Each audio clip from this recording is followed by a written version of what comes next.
Assalamualaikum students. In today's lecture, we are going to discuss about tips and tricks to improve English language. As we all know that English language is an international language और जहाँ पे आप उर्दू नहीं बोल सक रहे होते, आपको अपनी नेटिव लैंग्वेज के बारे में नहीं पता होता, तो आप इंग्लिश लैंग्वेज को इजीली यूज़ कर सकते हैं. फॉर एग्जांपल, आप बाहर की कंट्रीज़ में चले जाते हैं तो आपको अगर आप अपनी लैंग्वेज में नहीं बात कर सकते तो उनको इंग्लिश लैंग्वेज में आप इजीली समझा सकते हैं. Now we are going to discuss some tricks and tips to improve English. कि हम कैसे अपनी इंग्लिश को इम्प्रूव कर सकते हैं. हम कुछ टिप्स और ट्रिक्स के बारे में पढ़ेंगे और ये बहुत ज़्यादा इजी हैं. अगर आप ये और से लेक्चर सुनेंगे तो आप इंग्लिश इम्प्रूव कर सकते हैं, अपनी स्किल्स इम्प्रूव कर सकते हैं. और वो स्किल्स हमारे पास डिफरेंट तरह की होंगी, वो मैं आपको बताती हूँ कि कौन कौन सी स्किल्स होंगी. इंग्लिश में हमारे पास different pronunciation, listening, speaking, reading, writing, grammar, vocabulary phrases होती हैं जिनको नॉर्मली हम यूज़ करते हैं अपनी स्पीकिंग में, लिसनिंग में, रीडिंग में और राइटिंग में.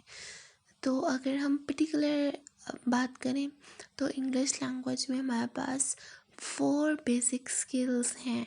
ठीक है, 4 अब कौन कौन सी स्किल्स हैं जिनमें हमारे पास 4 कौन कौन सी आ जाती हैं. लिसनिंग आ जाती है, रीडिंग आ जाती है, स्पीकिंग आ जाती है, राइटिंग. लिसनिंग मीन्स सुनना, रीडिंग मीन्स खुद से पढ़ना, स्पीकिंग बोलना और राइटिंग में लिखने की टेक्निक आ जाती है. और सबसे ज़्यादा जो हम यूज़ कर रहे होते हैं वो स्पीकिंग और राइटिंग होती है, लेकिन स्पीकिंग और राइटिंग भी लिसनिंग और रीडिंग के बाद ही आती है. तो वर्बल कम्युनिकेशन में हमारी आ जाती है स्पीकिंग बोलना और राइटिंग लिखना. अब आपको मैं एक डायग्राम शो करा रही हूँ. इसमें आप देखिए आपके पास सेल्स हैं डिफरेंट, कि लिसनिंग की कितना प्रोपोर्शन इम्पोर्टेंट है, स्पीकिंग का क्या है, रीडिंग और राइटिंग का. तो सबसे ज़्यादा हमारे पास 45% है लिसनिंग का, 30% है स्पीकिंग का, रीडिंग हम 16% और राइटिंग 9% कर होते हैं. जितनी ज़्यादा आप इंग्लिश किसी को बोलते हुए देखते हैं उतनी इजीली आपको लर्न कर जाते हैं. इसलिए बोला जाता है कि आप इंग्लिश कार्टून्स वगैरह देखें, इससे इंग्लिश इम्प्रूव हो जाती है. अब हम वन बाय वन इनको डिटेल में स्टडी करेंगे. First of all, listening, ability to accurately receive and interpret messages. Listening में हम क्या करते हैं ताकि हमारी अंडरस्टैंडिंग क्लियर हो, हम मैसेज को एज इट इज़ रिसीव करते हैं और उसको अपने सोच के मुताबिक, अपने ब्रेन के मुताबिक उसको मैसेज को इंटरप्रेट करते हैं. This is called a listening. ठीक है, लिसनिंग क्या है कि जब हम मैसेज को रिसीव करते हैं और उसको इंटरप्रेट करते हैं. अब इसके बाद हम डिस्कस करेंगे कि लिसनिंग कैसे कर सकते हैं, कैसे इम्प्रूव कर सकते हैं. लिसन ऑडियो बुक्स, आप बुक्स को रीड आउट करो. Watch and listen films, films के बारे में सुनो. Listen to the news, news के बारे में लोगों को बात करते हुए सुने. और डिफरेंट जो डिस्कशंस हो रही होती हैं, डिबेट्स हो रही होती हैं, अगर हम उनको लिसन करेंगे तो हमारी जो लिसनिंग स्किल्स हैं वो इम्प्रूव हो जाएंगी. तो ये था तो लिसनिंग स्किल्स को इम्प्रूव करने के बारे में. अब हम नेक्स्ट स्टडी करेंगे, वो है रीडिंग के बारे में. रीडिंग क्या है? प्रोसेस ऑफ डिकोडिंग सिम्बल्स, कि आप कैसे सिम्बल्स को डिकोड करते हैं. ठीक है, जैसे कंप्यूटर अपनी लैंग्वेज में हमारी इन्फॉर्मेशन जो हम प्रोवाइड कर रहे होते हैं, हम जो इनपुट दे रहे हैं उसको अपनी अपनी उसको उसमें डिकोड करेगा. तो अभी आपने क्या करना है कि आप सिम्बल्स को डिकोड करते हैं. ये जो पूरा प्रोसेस चल रहा होता है इसको हम कहते हैं रीडिंग. अब हम देखेंगे कि रीडिंग को कैसे इम्प्रूव कर सकते हैं. रीड सिंपल थिंग्स फर्स्ट, जो इजी चीज़ें हैं उनको पहले पढ़ें. स्टोरीज़, नॉवेल्स को पढ़ें. मतलब आप ना अपनी फ़न के लिए रीडिंग करें. न्यूज़पेपर, मैगज़ीन्स को पढ़ें. जो चीज़ आपको ज़्यादा पसंद है उनको देखें. रीड लाउड, ऊंचा ऊंचा पढ़ें. एंड कंसनट्रेट ऑन प्रोनाउंसिएशन, और अपनी प्रोनाउंसिएशन उससे इम्प्रूव करें. Look at the words and it's use, अपने वर्ड्स को देखें, उनकी यूसेज को देखें. रीड कन्वर्सेशंस पढ़ें. इससे आपकी वोकैबुलरी इम्प्रूव होगी. अब writing, a method of representing language in visual और टेक्टाइल फॉर्म, कि जब आप लैंग्वेज को रिटन फॉर्म में लिखना शुरू कर देते हैं तो उसको हम कहते हैं राइटिंग. और ये बहुत हेल्पफुल होती है क्योंकि बाकी चीज़ें तो भूल जाएंगे लेकिन जो रिटन फॉर्म में मटेरियल होगा वो कभी भी गुम नहीं होगा. तो इसका मतलब ये है कि हम लोग इसको एज अ रिकॉर्ड के तौर पे सेव कर सकते हैं। So writing is very much important.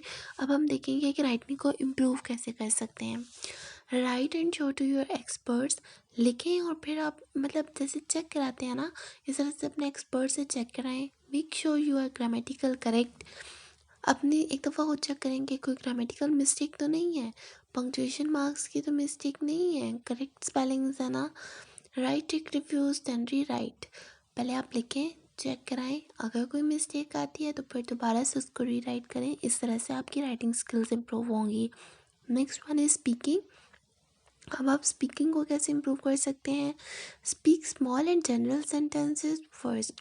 आप छोटे छोटे सेंटेंसेस बोलना पहले सीखें और घर में स्पीकिंग करें। लिसन कन्वर्सेशन से स्पीक, लोगों की बातें सुने और उसके बाद खुद बोलने की ट्राई करें। स्पीक यूर सेल्फ, अपने आप से बोलें, बेशक मिरर के सामने खड़े हो जाएं और बोलते जाएं।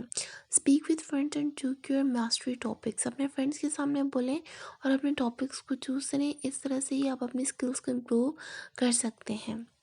फाइन। अच्छा, अब आप क्या कर सकते हैं, ट्राई टू टेल स्टोरीज। अब स्टोरीज बताएं, क्लियरली बोलें और ऊंचा बोलें।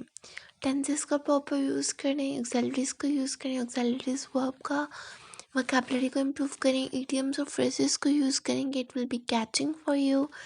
Don't hesitate to make mistakes. Mistakes करेंगे तो मिस्टेक्स इंसान ही करेगा ना, हेजिटेट मत हो। Don't just translate your thoughts, observe others. सिर्फ अपने थॉट्स को ऐसे ही ना करें, ऑब्जर्व करें बाकियों को भी। सम मोर थिंग्स टू डू। आप और क्या कर सकते हैं, कीप अ डिक्शनरी, अपने पास डिक्शनरी रखें।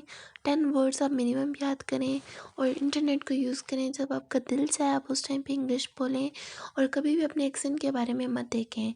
और always be prepare for your class, मतलब हमेशा अपनी क्लास में इंग्लिश बोलने के लिए आप हमेशा प्रिपेयर रहें। तो इस तरह से हम अपनी जो है ना स्पीकिंग स्किल्स को इम्प्रूव कर सकते हैं।